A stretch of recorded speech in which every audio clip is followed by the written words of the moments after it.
The idea of getting worse to get better. What I mean is sometimes when you're trying to get better at a thing, you're gonna have to get worse for a little bit, and you might get a lot worse before you get a lot better. I'm gonna try to explain to you in this video, and yeah, let's get into it and let's bring our chat back to the video for our handy dandy chatterinos. Hi chat, say hi to YouTube. So today I want to talk to you about Wild Rising 2 with Xiaoyu, because this is a move that I wasn't using very well or effectively because I had a hard time just doing the input and like timing it and all that stuff. When I watch much better Ling players use that move, even when I fight against them, they used it as a means to just make it terrifying to do anything against them. Move in, move out, just press a button when you shouldn't be pressing a button, daggering your timing, all kinds of things can be beaten with a counter hit 13 frame or 14 frame if you're going to do the slower version of it, or a 23 frame if you hold the button. And there's 4 versions of it, because you can hold back, you can hold forward, so you'll be forward, or you can hold just not press anything, back turn, and you have back turn setups and all kinds of spacing traps. As you can tell, the list goes on. Why am I telling you about Xiaoyu's Wild Rising 2 when I'm supposed to be talking to you about getting worse before you get better? Well, I got the TEKKEN rank in the blues with Xiaoyu not using that move at all, or using spacing really effectively at all. And whenever I would fight against a TEKKEN King or God or Gods of Destruction, I really felt it when I was playing against Gods of Destruction is when I really felt it the most, and fought against other Lings who were Gods of Destruction. And I saw how they handled the positions I was placing them in. And I saw how powerful and frustrating it was to hit them out of certain things. I was like, holy crap, that's really good. I need to start doing that. So here's what I did. TEKKEN level Xiaoyu player I am. I start playing ranked and I start trying to do it in my ranked sets. You want to have a guess what happened when I tried doing it? Did it wrong, didn't do it well, or I do it, I wasn't ready for the follow-up, or I do it and I just time it just a little bit off, and I get smacked in the mouth for it. So I end up dying, and I kept losing. So I fell all the way down to Battle Ruler over the course of like 3 days, because I was saying to myself, I'm going to master this technique. I'm going to master the Wild Rising. I'm going to master using moves that are like, you know, small-ish, but safe. The moves that I see my better Ling players using against me that are pretty effective. And that I didn't have really full control over. Now, why is it important to lose? And why is it a good thing to be losing while you're learning a new technique or a new way of playing, or just adding something to your game? Here's how you should think about it. You're at a certain skill tier, right? Your skill tier is your skill tier, regardless of whatever rank your screen says you are. Your skill is still there, right? We understand that. Now, the thing that will happen is when you start playing ranked against lower ranked players, because you're deranking, your opponents will become easier and easier for you to hit them with this new thing you're working on. Because basically what it means is you're unable to play at the level of play, TEKKEN rank, for instance, if you're trying to do a new thing. Like your skill at that new thing isn't high enough. So you have to lose while trying to do the new thing until you stabilize at a level where you're able to actually do it against real opponents. Then, once you are there, you're going to start winning again, or you're going to start scrapping, or you're going to start going back and forth, 1-to-1, you start getting 50% win rates, things like that nature. Then once you finally master that technique you're working on, or that idea, or that concept, whatever it is you're working on, it could be anything. It doesn't have to be what I was doing. It could literally be anything. What you'll find is you're going to shoot right back up. Because could you use the same strategies you used to get to your higher rank initially again? Yeah, you could. But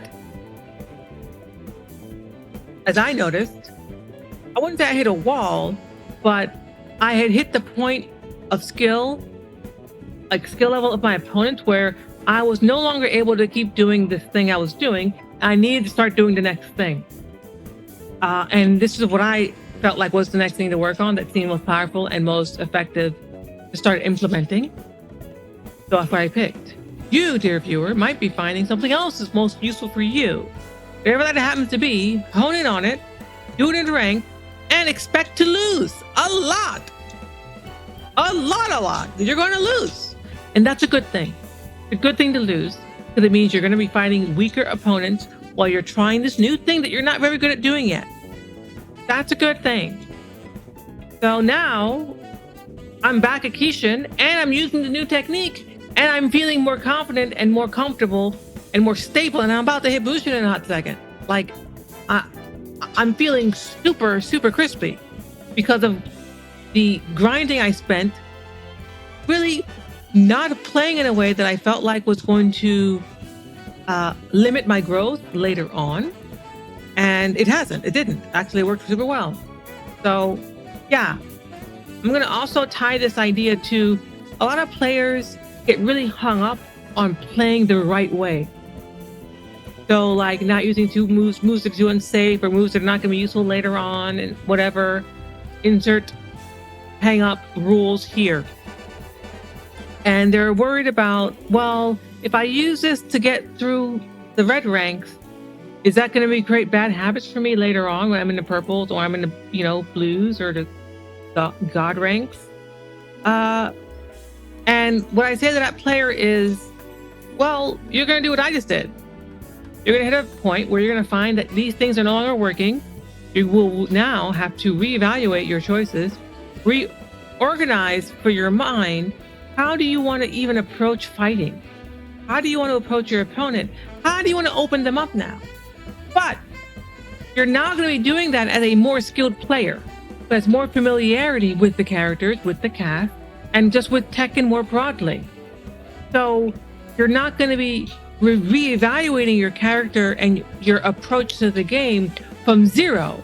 You'll be reevaluating it from like 70 out of 100, right? Because you're much farther along now. You know more, you're more comfortable, you've learned a lot of other things, a lot of intangibles that are hard to put into words, but you've learned those things as you were getting better, even though you use what one might consider gimmicks or not really solid play, or things that you wouldn't want to keep using forever.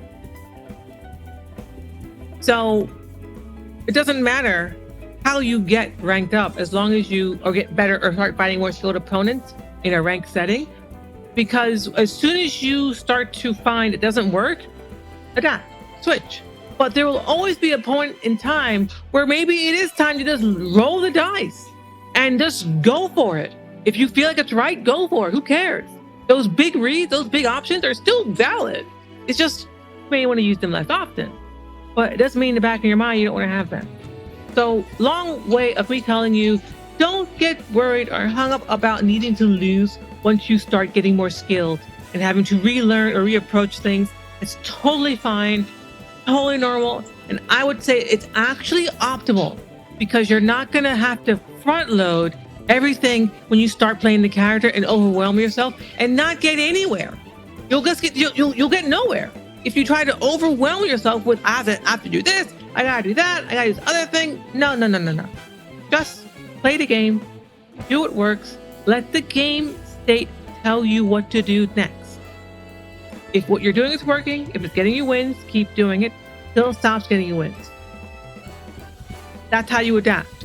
Even when you're fighting against stronger opponents, adaptation is just a matter of, I'm doing this thing until it no longer works, until I don't think it's gonna work anymore, and then you switch.